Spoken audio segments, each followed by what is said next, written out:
"He's less orange than I expected." Trump crashes yet another stun wedding party at his club as he insists the 17-day stay at Bedminster is not a vacation. President Trump took time out of his busy schedule to crash a wedding party at his New Jersey golf club on the first day of his 17-day vacation, much to the amusement of the guests. Trump hopped out of his golf cart to say hello and schmooze attendees of a wedding that was hosted at his National Golf Club in Bedminster on Saturday. The president sported his iconic "Make America Great Again" cap as he ambled over to the group and asked some of the women where the bride was. The guests later took to Instagram to post pictures and videos of the commander-in-chief, commenting that he was less orange than expected. Trump was seemingly in a good mood on the first day of his 17-day golf vacation, despite critics slamming the president for the extended trip. However, Trump is adamant that his time spent at the luxury club isn't a holiday but rather a working trip, and he is taking meetings and calls. After his golfing, Trump took to Twitter to praise the UN Security Council's decision to slap North Korea with sanctions and to blast leakers in the West Wing. The wedding clip, filmed by a member of the wedding party, shows Trump getting out from behind the wheel of a golf cart and walking over to the group. Trump asks them where the bride and groom were as the wedding party excitedly chatters among themselves. They jokingly say they've been cleared by security and are willing to be strip-searched as Trump approaches them. Trump asks to someone in the wedding party if his star was doing a good job, making the group laugh. The video was uploaded to Instagram and the user captioned the clip, "Look who Mike bumped into at Trump National." Another wedding guest wrote, "Such a beautiful day and celebration." And also, "A run-in with 45. Making weddings great again since August 5, 2017. Trump announced his getaway on Thursday, which was met with much criticism. However, Trump is adamant that his 17-day excursion outside of the White House isn't a vacation and that he is working, taking meetings and calls. In a series of tweets fired off on Saturday afternoon, Trump declared, "Working in Bedminster, New Jersey, as long-planned construction is being done at the White House. This is not a vacation, meetings and calls." He then addressed the UN Security Council's decision to slap North Korea with sanctions in response to 2 intercontinental ballistic missile tests in July. Trump tweeted, "The United Nations Security Council just voted 15-0 to sanction North Korea. China and Russia voted with us. Very big financial impact." He added, "United Nations resolution is the single largest economic sanctions package ever on North Korea. Over $1 billion in cost to NK." The Council unanimously approved the tough new sanctions on North Korea, including an estimated $1 billion export ban on Saturday. The sum is a huge bite out of its total exports, which was valued at $3 billion last year. It bans North Korean exports of coal, iron ore, lead ore and seafood. It also prohibits countries from increasing the current numbers of North Korean laborers working abroad, bans new joint ventures with North Korea and any new investment in current joint ventures. The U.S. drafted measure, negotiated with North Korea's neighbor and ally China, is aimed at increasing economic pressure on Pyongyang to return to negotiations on its nuclear and missile programs. North Korea successfully fired off 2 intercontinental ballistic missile tests in July, and experts claim the weapons have the capability to hit mainland U.S. cities.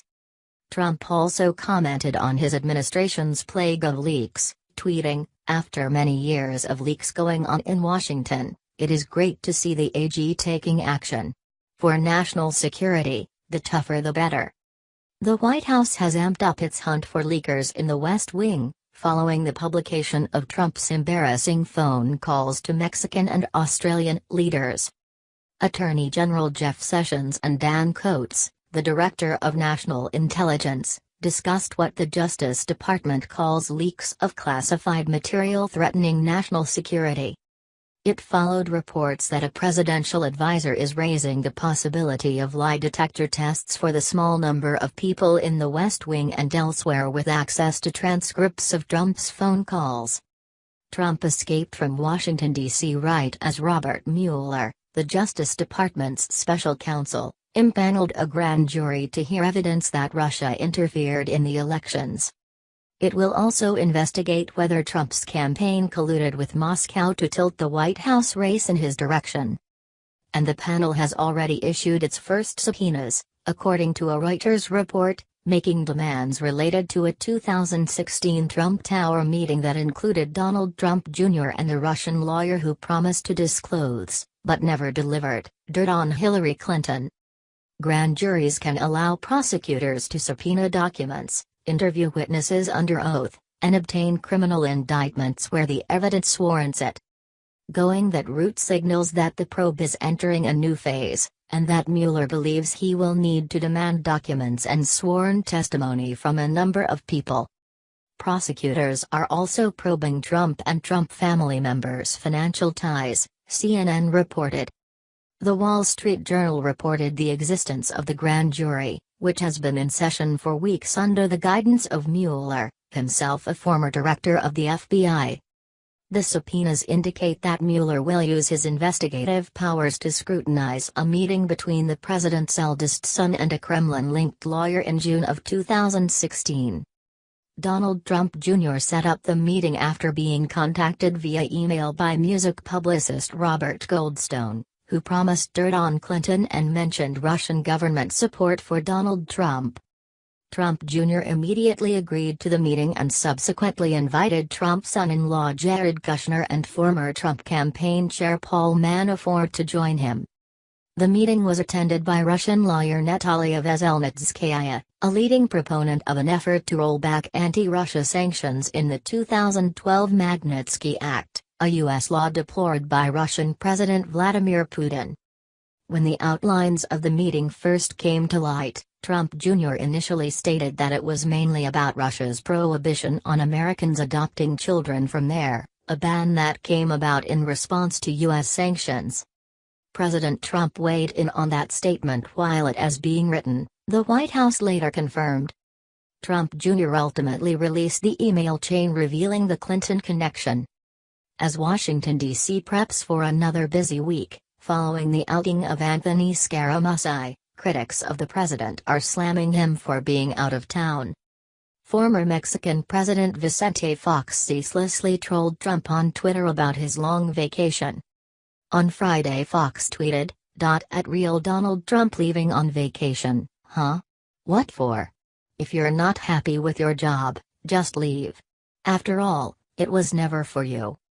Fox, who was the president of Mexico from 2000 to 2006, also prefers a good F-bomb when tweeting about his nemesis to the north.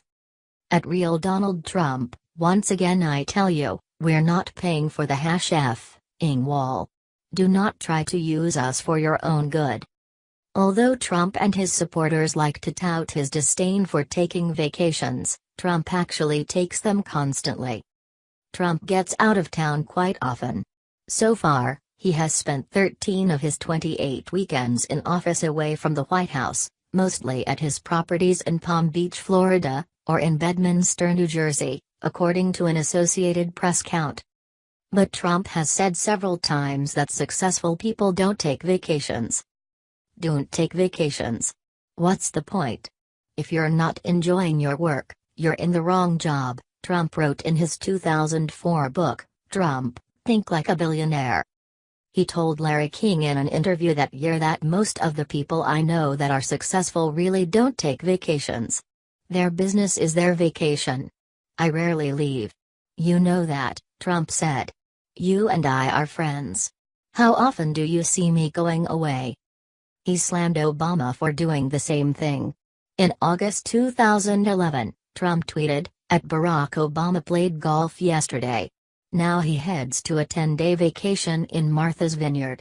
Nice work ethic."